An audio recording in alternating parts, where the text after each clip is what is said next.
Rian sat quietly in the dim chamber as the guards closed the heavy doors behind him. The air smelled strange, filled with scents of metal and fire that came from alien machines. The floor shone like black stone, polished smooth by countless steps. He was alone, but he could feel the weight of unseen eyes watching him from hidden corners. His chest ached slightly where the scar ran across his skin, a reminder of the battle he had survived. That scar was not only a mark of pain but also a memory of his people, a memory of why he still stood when so many had fallen. He had been taken prisoner months ago after the Great War between humans and the Empire of the Vayar. The Vayari were feared across the stars, not only for their weapons, but for their queen who ruled them with cold strength. Rian had expected death the day he was captured, yet instead he had been left alive, carried across space, and locked in alien prisons until today. He had no idea why he had been brought to this chamber, or what awaited him beyond the tall door at the other side. The silence broke when the door opened. 2 guards entered, tall and armored in silver plates that reflected the faint light. They carried long weapons that hummed with power. Without words, they gestured for him to stand. Rian obeyed, his hands bound, his heart steady. He had faced death many times before. He would face it again if needed. The guards led him through a long hall. Strange patterns glowed on the walls, symbols of the Vayari that he did not understand. The hall opened into a grand room filled with tall pillars and flowing banners of deep violet. At the far end stood a throne made of dark crystal, and upon it sat the queen. She was taller than any human woman, her form graceful and commanding. Her crown curved upward like the wings of a bird, and her eyes glowed faintly like molten silver. The air itself seemed to grow heavier when she looked at him. Rian stood firm, though his legs wanted to tremble. He told himself that fear would not control him. He had endured worse. The guards forced him forward until he stood before the steps of the throne. Then they stepped back and bowed deeply. The queen raised her hand slightly, and the hall fell silent. For a long moment, she studied him without speaking. Her gaze swept across his face, his posture, and finally stopped at his chest where his tunic opened slightly, showing the edge of the scar that ran across his body. She tilted her head, curious. Then, to his surprise, she rose from her throne. Her steps were slow but deliberate. Each sound of her foot on the stone echoed through the hall. Rian kept his eyes forward. He did not lower his head. If this was his final moment, he would meet it standing as a soldier of his people. The queen stopped in front of him. She was close enough that he could feel the faint warmth that surrounded her presence. She reached out her hand. Rian almost flinched but forced himself still. Her fingers, long and graceful, touched the edge of his scar. She traced it slowly, following its path across his chest. Her touch was light, not painful, not cruel. It was something else, something he could not understand. When her hand lingered over his heart, she spoke for the first time. Her voice was calm but carried a weight that filled the chamber. "Here lies your heart," she said, "and here lies more than strength. Here lies a story." Was silent. He did not know what answer she expected. He did not even know what to think. This queen who had led armies against his people, who had ordered countless battles, now stood in front of him not as an enemy, but as someone searching for meaning in the scar of a human soldier. He felt words rise in his throat, but none came out. For the first time in his life, Rian stood speechless. The queen's eyes narrowed slightly as if she was reading his silence. She stepped back, but did not turn away. Instead, she looked at him with something that resembled curiosity, perhaps even respect. Then she returned to her throne, her voice ringing across the hall once again. "Leave us," she commanded the guards. The soldiers obeyed without question. The heavy doors closed and the sound of their steps faded away. Rian found himself alone with the most powerful being of the Empire. His hands were still bound, but he felt more trapped by her gaze than by the metal chains. She leaned slightly forward on her throne. "Tell me, human, how did you earn this scar?" Rian hesitated. Part of him wanted to stay silent, to deny her any answer. But another part of him felt that silence would dishonor the memory of the ones who had fallen beside him. Slowly, he lifted his head and met her eyes. It came during the Battle of the Broken Plains, he said. His voice was calm, steady, though his throat was dry. I stood with my people against your army. I took this wound while holding the line, while giving time for others to escape. Many did not survive. I did. That is why I still carry this scar. The queen listened, her expression unreadable. Yet something in her gaze shifted. It was not mockery. It was not disdain. It was thought, deep thought. In my empire, she said slowly, scars are hidden. They are seen as weakness. Leaders are not allowed to show such marks. Yet you stand with it uncovered, as if it is a crown of your own. Why? Rian drew a breath. Because it is not weakness. It is memory. It is a mark that I gave everything I had for those I swore to protect. I do not hide it, because it tells a story of sacrifice, not shame. The queen was silent again. She looked at him long and hard, then leaned back. For a moment, the great hall felt less like a prison and more like a place of quiet judgment. The war outside, the suffering of countless worlds, all seemed to fade into the background as one human and one alien queen stood at the edge of Wa. Something neither of them could name. Finally, she spoke. You are different from the others I have seen. Perhaps humanity itself is different. Her words were not loud, but they carried the weight of thought that might change more than one life. Rian said nothing more. He had spoken truth, and truth needed no more words. He remained still, waiting, though his heart pounded inside his chest. The queen looked down once again at the scar, her silver eyes softening in a way that seemed impossible for one known as a conqueror. Then she whispered words not for her court, not for her soldiers, but only for him. Here lies my heart, she said, almost to herself, and Rian stood speechless, unable to understand why those words struck him harder than any blade. The hall was silent as Rian stood before the queen. Her last words still echoed inside him. He could not understand why she had spoken with such strange softness. She had looked at his scar not as a wound, but as something that carried meaning. The thought unsettled him, for this was the queen who had ordered fleets into battle and burned worlds to ash. Yet in that moment she had spoken as if her own heart was bound to his. The queen remained on her throne, her silver eyes fixed on him. For a long time, neither spoke. Finally, she raised her hand. The doors opened again, and the guards stepped inside. She gave a command in her own language. The guards bowed and unchained Rian, though their expressions showed clear doubt. Once free, Rian rubbed his wrists but stayed still. He knew better than to make sudden moves before soldiers of the Empire. The queen then gestured toward him. Walk with me, she said. The guards seemed surprised but obeyed when she waved them back. She descended the steps of her throne and moved toward a side passage. Rian followed, though he wondered if this was the path to his end. The hallways twisted through the palace like rivers of stone. Glowing crystals lit their path. The air carried a hum of strange machines hidden behind the walls. Everywhere, the mark of alien power surrounded him. They came at last to a garden beneath a glass dome. Strange trees with silver leaves swayed gently. Pools of dark water reflected the stars above. It was a place of peace inside a palace of war. The queen paused beside one of the pools and looked into the reflection of the night sky. You speak of scars as memory, she said at last. In my empire, memory is not honored. It is erased. We do not speak of loss.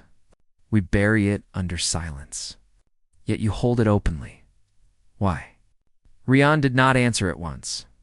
He thought carefully before he spoke. Because loss teaches us. If I forget the ones I lost, then I lose them twice. If I carry the scar, then they live on in me. My people believe memory makes us stronger, not weaker. The queen's eyes narrowed as she considered his words. She touched the surface of the water with her hand, sending ripples across the stars, reflected there. My empire was built on the rule that strength means never looking back. Perhaps that is why we conquer. To escape the weight of memory, Rian did not know if he should answer, but something in her voice sounded almost like sorrow. Perhaps your people fear memory, he said softly. But fear is not strength. The queen turned her gaze sharply on him. For a moment he thought he had gone too far. Yet instead of anger, he saw only thoughtfulness. She studied him like a puzzle that refused to fit into the pieces she had known all her life. "You are bold," she said. "Most who stand before me tremble. You speak as though you have nothing to lose." Rian met her eyes. "I already lost more than I can count. What remains is only my truth." A long silence passed. Then the queen walked further into the garden. Rian followed, and as they moved, she asked about the battle he had fought, about the people he had protected, about the scars beyond the one on his chest. He answered each question simply, telling of comrades who had stood beside him, of nights when hope seemed gone, of the will that drove humans to fight even when defeat seemed certain. The more he spoke, the more she listened. And with each answer her expression softened, though it remained guarded. She seemed fascinated by the idea that wounds could be honored, that weakness could be turned into strength. It was something alien to her, yet it drew her closer. At last she stopped beside a tall tree whose leaves glowed faintly with inner light. She placed her hand on its trunk. "Do you know why I asked for you?" she asked. Rian shook his head. "No, because you survived when others did not. My generals told me to end your life as an example to your people. Yet something stayed my hand. I saw in you not just an enemy, but a question. I wanted to know what gave a fragile human the will to stand against the might of my empire. Now I begin to see." Rian said nothing. 4 words felt small before the weight of what she revealed. He simply listened as she continued. "You are not like us," she said. "Your strength does not come from power or fear. It comes from something I do not yet understand. Perhaps that is why your scar caught my eye. It is more than flesh. It is a mark of spirit." She turned to face him. Her silver eyes glowed brighter in the starlight. "Tell me, human, do all of your kind carry such spirit, or are you the rare one?" Rian drew a breath. "I am no different. My people are many, and each carries their own scars. Some are on the skin, some are within the heart. But we all endure. That is what makes us human." The queen held his gaze for a long time. Then she stepped back, her voice quieter. "If what you say is true, then humanity is unlike any race I have conquered." A heavy silence hung between them. Rian felt the strange shift in the air as though the ground beneath their feet was changing. He realized that this queen, feared by countless worlds, was beginning to see humanity not as prey, not as enemy, but as something else.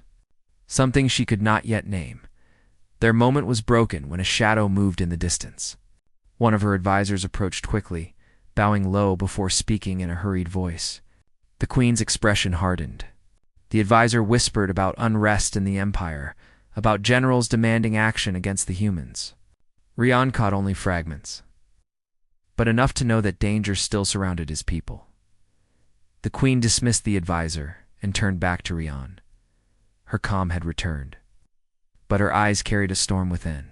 "The war is not finished," she said. "There are many who want your people destroyed. Yet still, I speak with you. Still, I seek to understand." Rian nodded.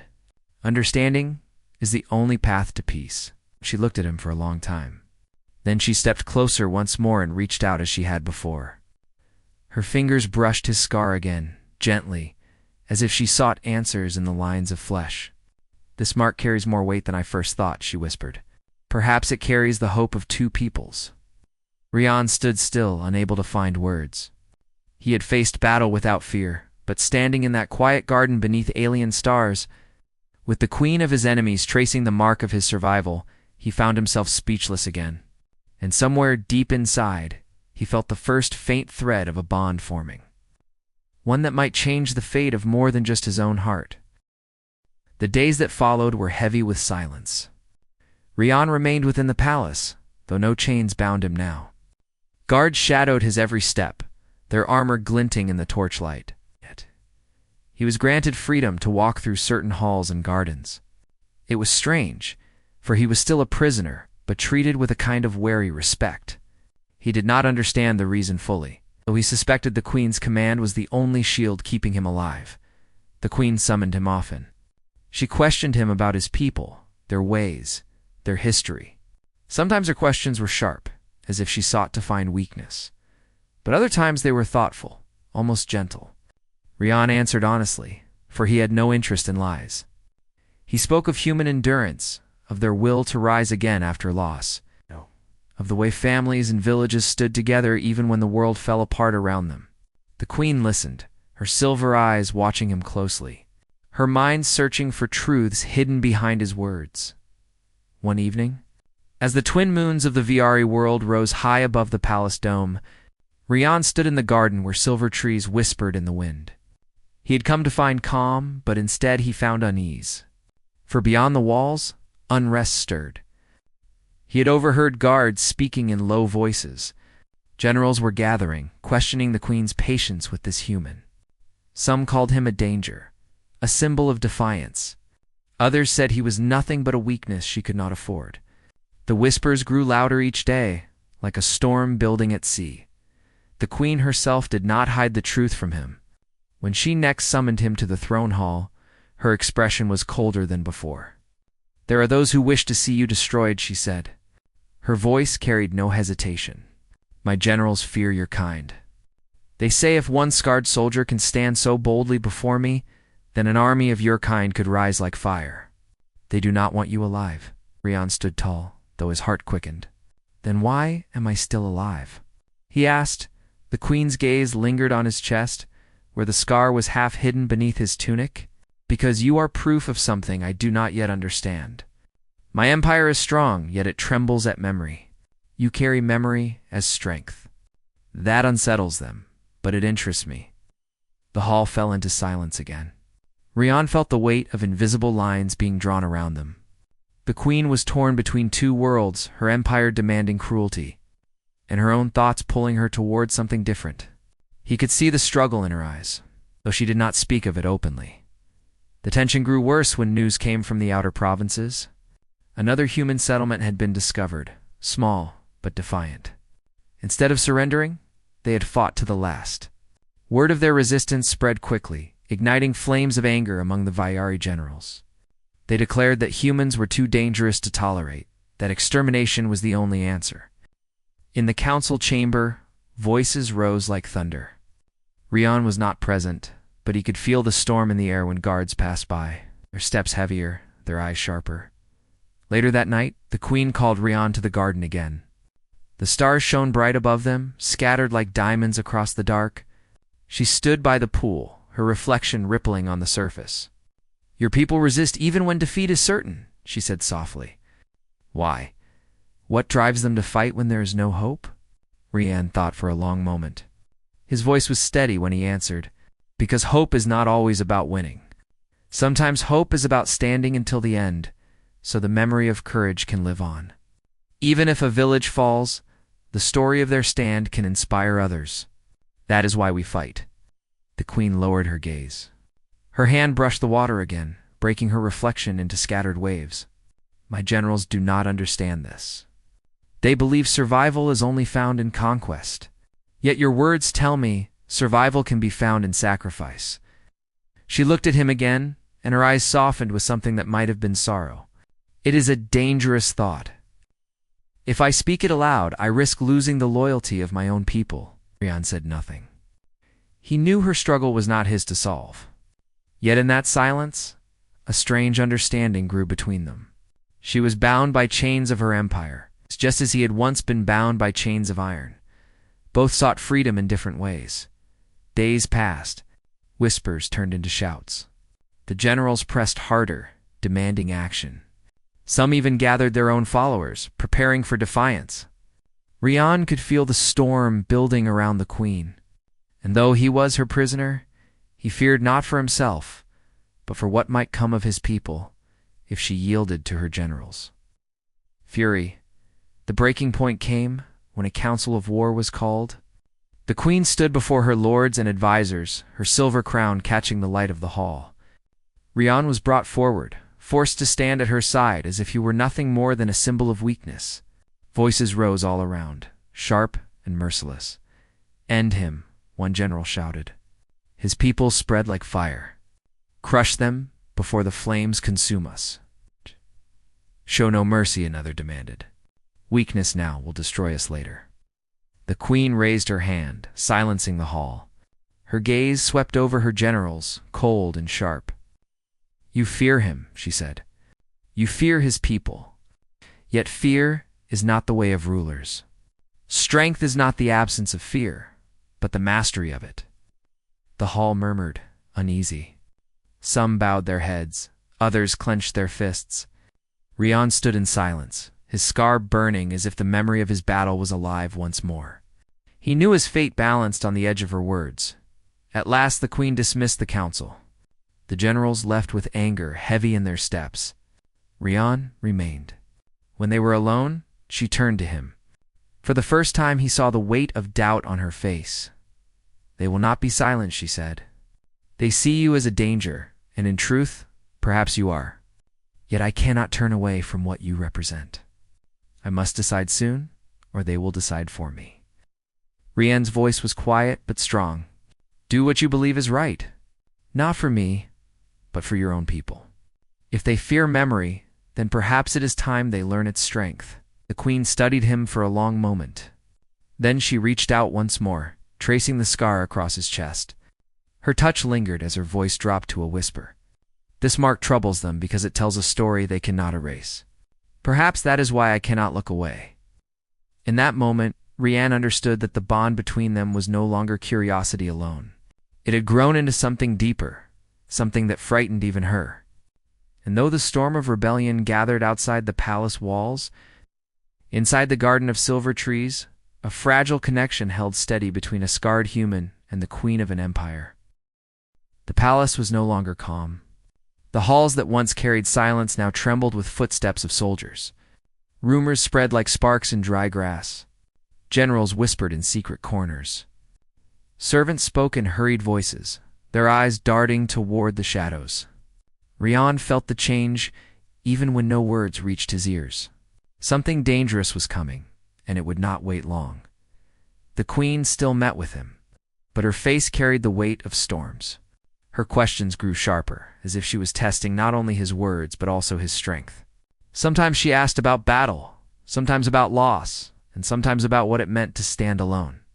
Rian answered each time, though he knew her heart was not only searching for truth, but also for a path forward. One night, when the moons rose high, the storm finally broke. Rian was in his chamber when the sound of clashing steel echoed through the halls. Shouts rang out, and the ground shook with explosions. The door burst open, and guards rushed in. They did not come as protectors, but as captors. Their eyes were cold, their weapons sharp. You come with us, one said. Rian knew what it meant. The generals had moved at last.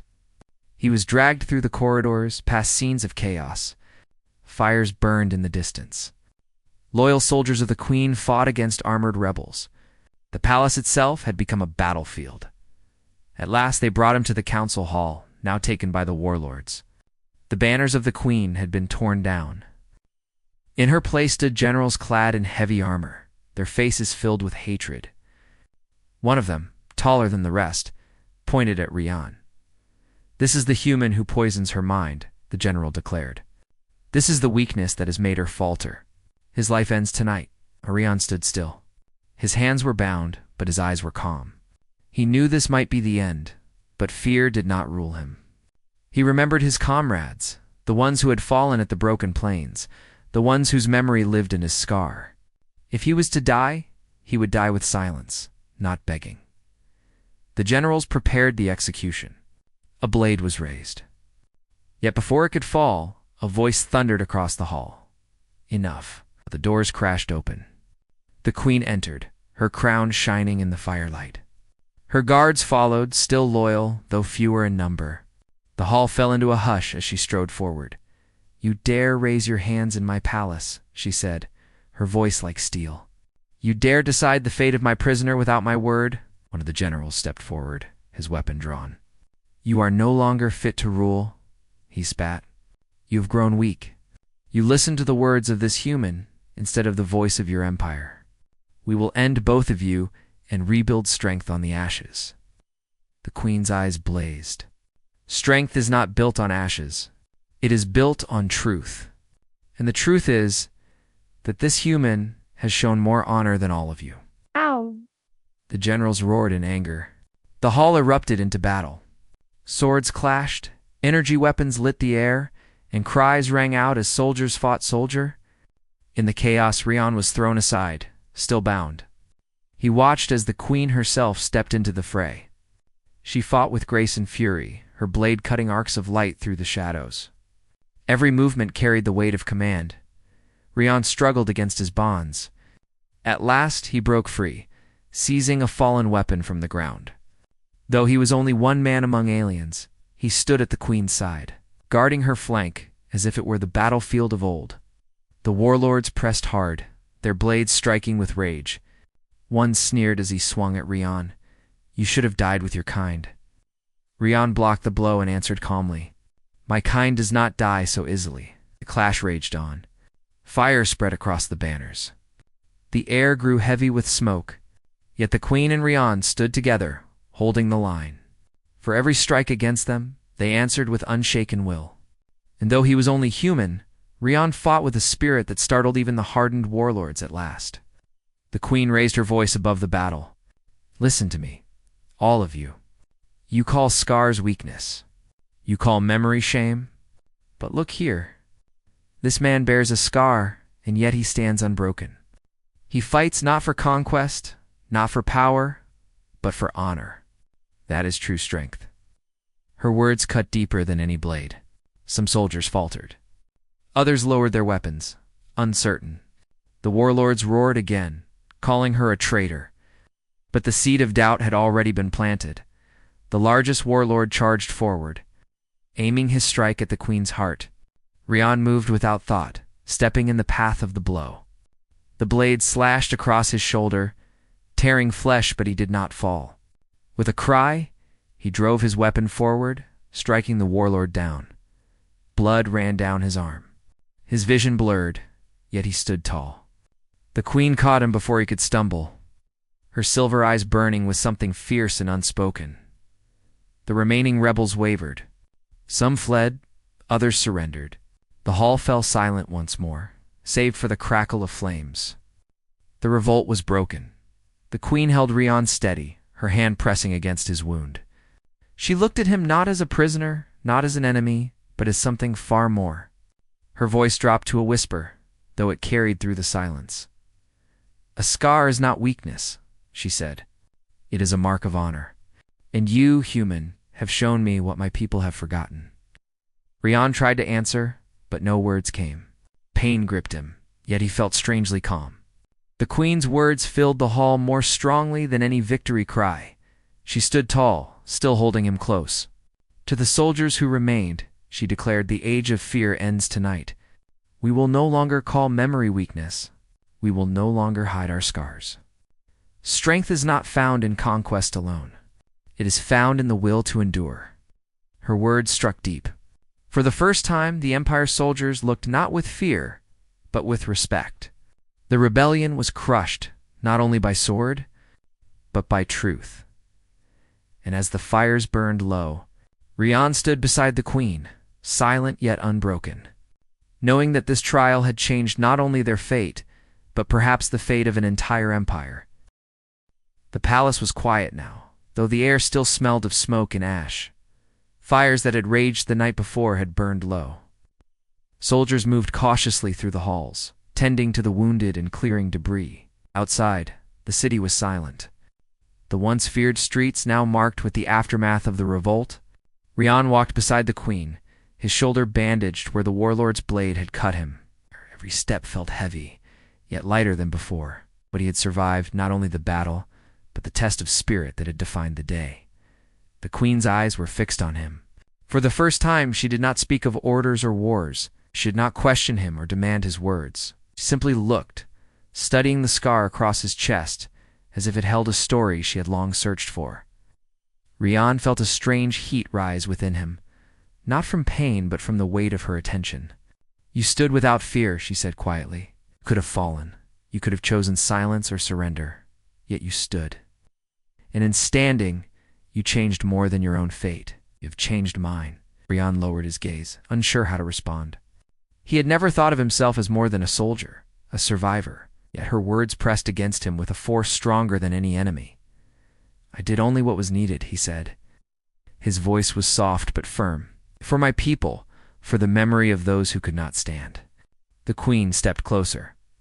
Her hand reached out and traced the scar again, this time slowly with a gentleness that made Rian shiver. "This mark is more than flesh," she whispered. "It is the story of courage, of sacrifice. It is proof that humans are more than what my empire believed. Here lies your heart, and yet I feel something of my own in it. Something I did not know I carried." Rian's chest tightened. He did not understand her words fully, yet their meaning touched him deeply. She had looked upon him not as a prisoner, not as an enemy, but as a reflection of what her people had forgotten. Her voice trembled slightly, though her posture remained strong. "My people have learned only fear," she continued. "They have conquered and ruled, yet they have never understood the weight of honor, the meaning of true strength. You have shown me what we have lost." Rian struggled to find words. I do not know what to say," he admitted.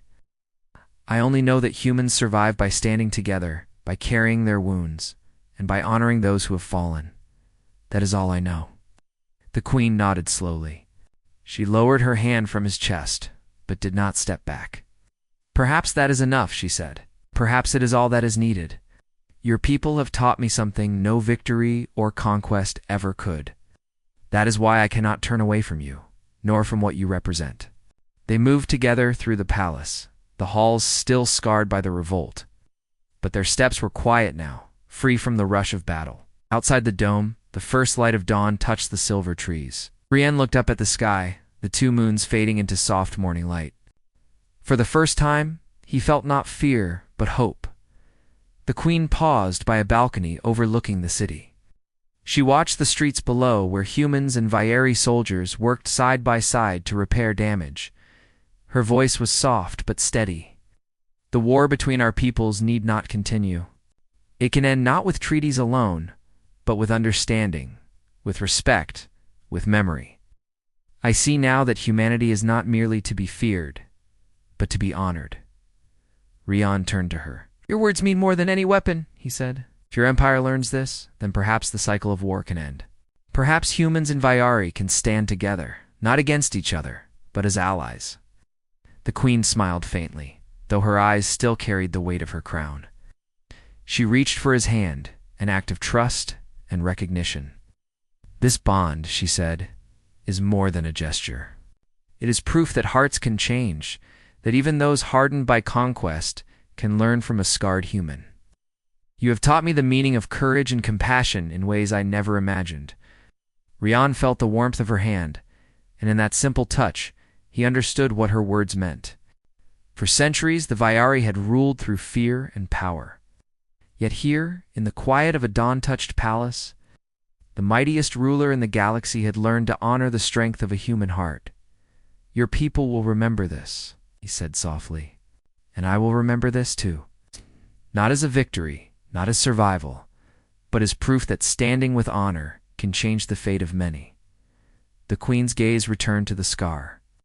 "Here lies your heart," she whispered once more, "and somehow it carries a part of mine. That is the lesson humans give the galaxy. Courage is not measured by conquest, but by the will to endure and the choice to act rightly." The city below stirred to life. Humans and Viari worked together, rebuilding what had been destroyed. Children laughed as streets were cleared. Soldiers cleaned their armor and shared water with the wounded. It was a simple scene, yet profound. Rian knew the peace might not last forever, but it was born not from treaties but from understanding. From the bond between a scarred human and an alien queen. As the morning light grew brighter, Rian and the queen stood side by side, silent in the knowledge that this moment would mark the beginning of something new. He could feel the weight of history shifting, and though he was weary, he was not broken. The scar on his chest burned faintly, but it carried pride, not pain. The queen finally spoke, her voice carrying both command and care. "Go to your people. Show them that memory is strength, that honor is more powerful than fear. You have survived much, human. Now, you carry a lesson that even empires must learn." Rian bowed slightly, feeling the bond that had formed between them. I will honor it, he said. For my people, for your people, and for the memory of all who have fought and endured. She nodded. Then let this day be remembered, not for war, but for courage. Let the scarred human be the symbol of change, and let the hearts of both our peoples learn what it means to stand with truth. The wind rustled through the silver trees, carrying with it the promise of peace. And in that quiet, beneath alien skies, a human and a queen stood together. The scar on his chest was no longer a mark of pain, but a mark of hope. The galaxy had witnessed the power of courage and the strength of memory, and for the first time, humanity had taught an empire to honor what it had once dismissed. Rian remained silent, yet he felt everything. His heart, his scar, and his spirit were alive. The Queen's words had changed more than their immediate world. They had begun a story that would travel across stars, telling every being who would listen that true strength was found not in conquest, but in courage, honor, and the willingness to endure.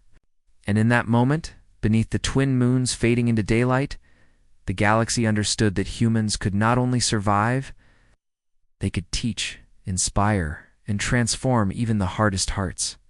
The story of a scar, of a human who had stood without fear, would echo across worlds.